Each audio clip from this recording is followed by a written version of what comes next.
وہ شیما رضی اللہ تعالی عنہا جو آپ کی بہن تھی، دودھ شریک بہن تھی، وہ کہتی ہے کہ میں مکے میں زندگی گزارتی رہی، بچپن میں آقا کے ساتھ تھی اور اس کے بعد میں نے اپنے بھائی کو بھلا دیا۔ لوگوں نے مجھ سے آ کے کہا کہ شیما تجھے یاد ہے حلیمہ کے گود میں تمہارا ایک بھائی تھا اور اس کا نام محمد ابن عبداللہ تھا، وہ آمنہ کے بیٹے تھے اور تم ان کے ساتھ کھیلتے تھے اور حلیمہ کا دودھ پیتے تھے، اور اس زمانے کے اندر تم دونوں ایک ساتھ تھے۔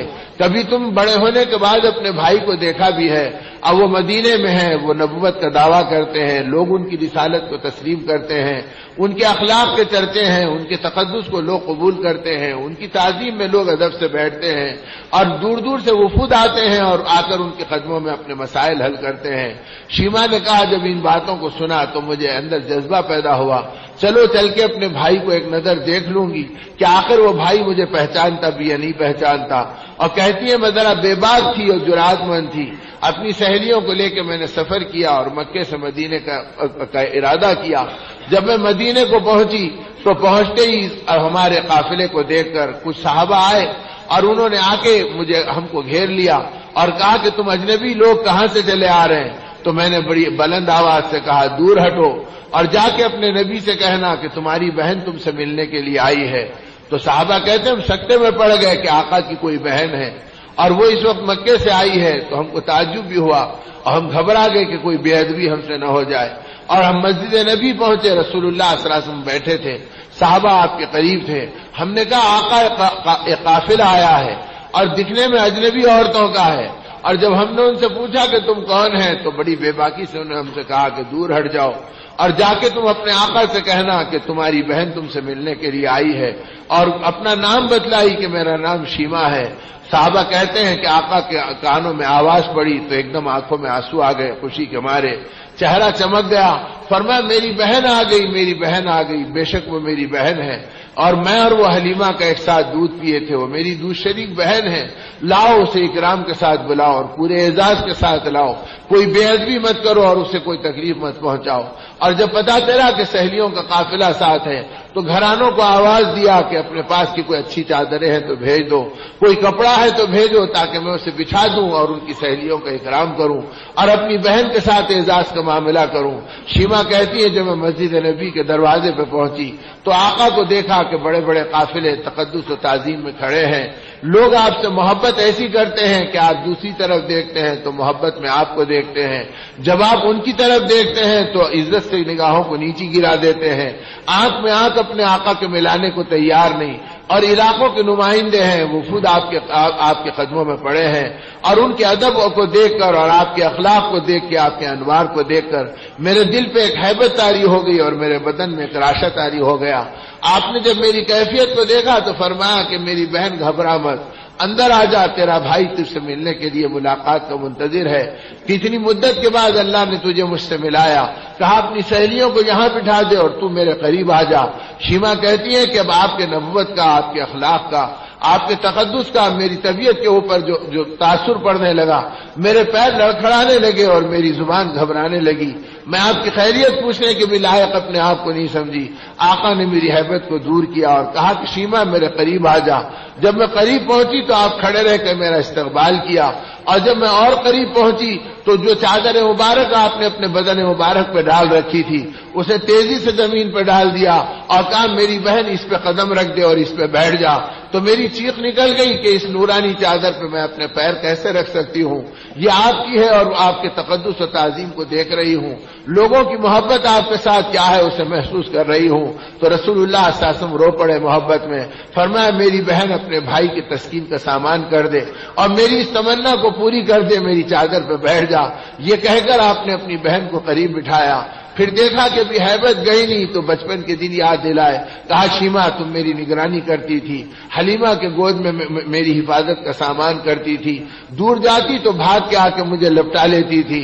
شیما تمہیں یاد ہے کہ کھیلنے کے زمانے میں ایک مرتبہ تم نے محبت سے اپنے دانتوں سے مجھے کترا تھا اور میرے کونی کے اوپر اور مہنڈے کے نیچے تمہارے دانتوں کے نشان ابھی تک ہے، جب تو یاد آ جاتی ہے تو میں ان نشانوں کو پیار کر کے تیری محبت کو یاد کرتا ہوں۔ یہ کہہ کر اپنی آستین اٹھا کر مجھ کو میرے دانتوں کا نشان دکھلائے، مجھے مانوس کیا، مجھے قریب بٹھایا میں نے اپنے آقا کی اس پیار و محبت کے منظر کو دیکھا تو میرا دل پگھل گیا. میں نے کہا کہ آقا میں آئی تو تھی اپنے بھائی محمد ابن عبداللہ سے ملنے کے لیے، لیکن اب میری زبان محمد رسول اللہ پکارنے کے لیے بےتاب ہے.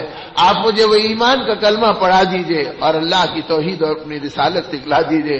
رسول اللہ صلی اللہ علیہ وسلم خوشی کے مارے مچل گئے، آپ کے آنکھوں میں آنسو چمک گئے. آپ نے فرمایا کہ میری بہن کو اللہ نے ہدایت دے دی، اسے جہنم کے شعلوں سے بچا لیا. آپ کو ایمان کا کلمہ پڑھایا، اس کی ساری سہیلیوں نے اسلام کو قبول کیا. آپ خوشی کے مارے بے قابو ہو گئے. فرمایا میری بہن اگر تو مدینے میں رہنا چاہے تو میں تیرے رہنے کا سامان کر دوں، اور اگر تو جانا ضروری سمجھتی ہے تو میں تیرے سفر کا انتظام کر دوں. شیما کی ہچکیاں محبت میں لگ گئیں اور بے قراری کے ساتھ فرمایا اے میرے بھائی، آپ کی محبت کے بعد آپ کے قدموں کو چھوڑ کر میں کہاں جاتی؟ اب آپ اللہ کے نبی ہیں اور میں آپ کی باندی اور غلام ہوں، لیکن قافلے میرا انتظار کر رہے ہیں اور انہوں نے مجھ سے کہا تھا کہ شاید تیرا بھائی تجھے نہیں پہچانے گا، لیکن اب میں اپنے بھائی کی محبت میں نازا و فرح ہوں. آپ اجازت دیجئے کہ میں اس پیغام رسالت کو اپنے قافلوں میں اور قبیلے میں منتقل کروں. زندگی بچے گی تو آ کے آپ کے قدموں میں پڑی رہوں گی. رسول اللہ صلی اللہ علیہ وسلم نے جب دیکھا کہ بہن جانا چاہتی ہے تو بے چین ہو کے کھڑے ہو گئے. فرمایا میری اونٹنیوں میں سے پسندیدہ اونٹنی لاؤ، اللہ کا نبی اپنی نگاہوں سے منتخب کرے گا. اور اس کے بعد آپ نے اس اونٹنی کا انتخاب کیا اور پھر اس سواری کے کجاوے کو اپنے مبارک ہاتھوں سے اس کے اوپر کی گدی کو ڈالا اور اس کے رکاب کو آپ نے اپنے ہاتھوں سے باندھا. کہا شیما میں تجھے چڑھاتا ہوں، اس سواری پہ بیٹھ جا. حضرت شیما جب اس سواری پہ سوار ہو گئی تو رسول اللہ صلی اللہ علیہ وسلم نے اپنے گھرانوں سے فرمایا میری بہن جا رہی ہے، جو پسند کی چیزیں ہیں لا دو تاکہ میں ہدیہ کر دوں اور تحفہ دے دوں. شیما کہتی ہے کہ محبت میں اتنے تحفے لائے کہ ان تحفوں سے اونٹنی کی پیٹھ پوری لد گئی. اور جب میں اونٹنی پہ بیٹھ گئی تو میری سہیلیوں کے قافلے کو تیار کیا.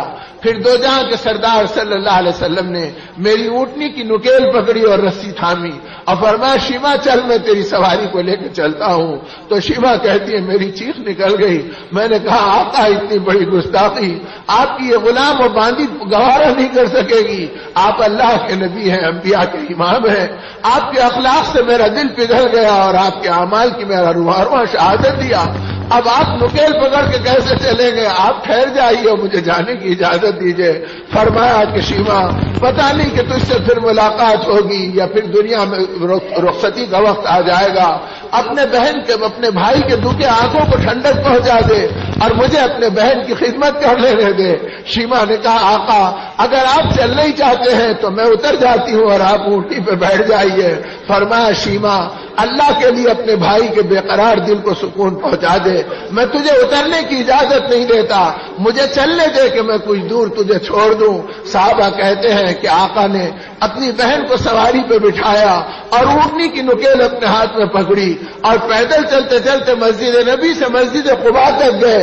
اور 3 کلومیٹر کا راستہ دو جہاں کے سردار صلی اللہ علیہ وسلم نے پیدل طے کیا.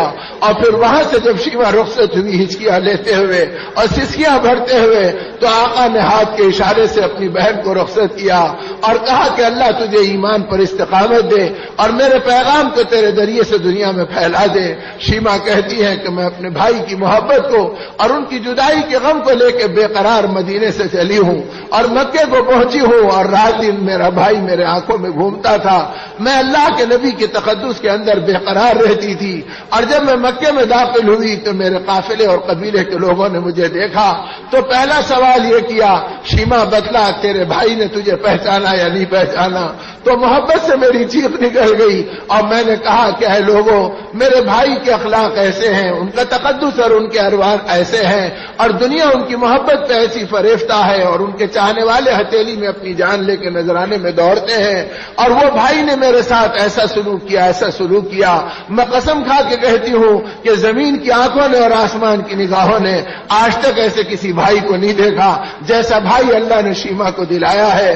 کہا جب میں نے آقا کے اخلاق اور ان کے تذکرے کیے تو لوگوں کے قلوب اتنے متاثر ہوئے کہ میری اونٹنی کی پیٹھ سے اترنے سے پہلے 70 عورتوں نے ایمان کا کلمہ پڑھا اور رسول اللہ صلی اللہ علیہ وسلم کی غلامی میں داخل ہوئے. میں اللہ کا شکر ادا کی اور آگے بڑھ کے جب اپنے قبیلے میں جا کر آقا کا ذکر کیا تو 300 گھرانے ایمان میں داخل ہو گئے. یہ کارگزاری مدینے میں پہنچی اور رسول اللہ صلی اللہ علیہ وسلم کو معلوم ہوئی.